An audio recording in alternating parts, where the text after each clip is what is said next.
10,000 হিন্দুকে খুন করা হয়েছিল কলকাতাতে। আগের সরকার খেলা হবে দিবস করত, আর বর্তমান সরকার আয়ুষ্মান ভব, আয়ুষ্মান দিবস পালন করছে।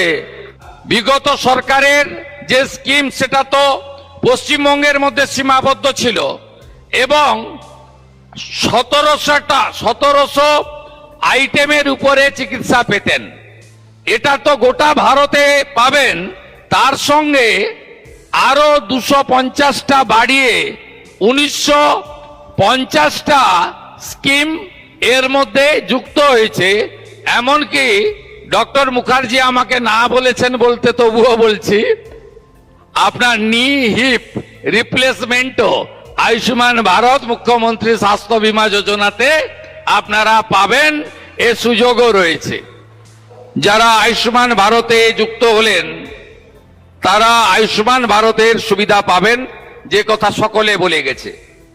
এই পরিবারের সংখ্যা হচ্ছে 1,43,00,000, জনসংখ্যা হচ্ছে 6 কোটি। এর বাইরে যারা থাকলেন 80 লক্ষ পরিবার, তাদেরকে আমরা মুখ্যমন্ত্রী স্বাস্থ্য বীমাতে আনলাম। সুবিধা কি?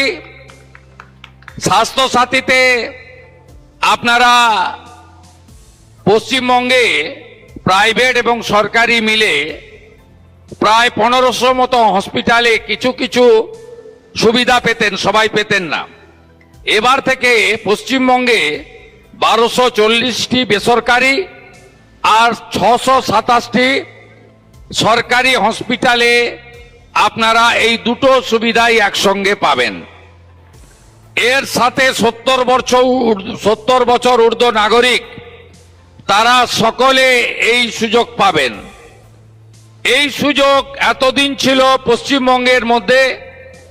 বিগত সরকার জনগণের দাবিতে একবার সিএমসি ভেলোরে 1 বছরের জন্য চালু করেছিল স্বাস্থ্য সাথীর কার্ড, পরবর্তীকালে সেটাও বন্ধ হয়ে যায়। 100টি অমৃত ফার্মেসি, 467টি প্রধানমন্ত্রী জন ঔষধি যোজনা, যার আজকে এগ্রিমেন্ট হলো, এবং সুদৃষ্টি কর্মসূচির মধ্য দিয়ে চোখের চিকিৎসা আমরা করলাম।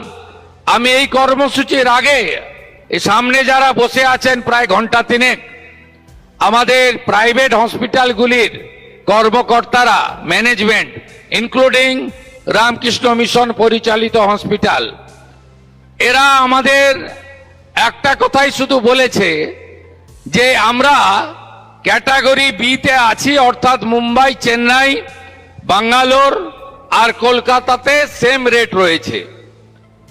কয়েকটা ক্ষেত্রে তাদের কিছু বক্তব্য আছে, আমি কথা দিচ্ছি সরকার সেটাও বিবেচনা করবে।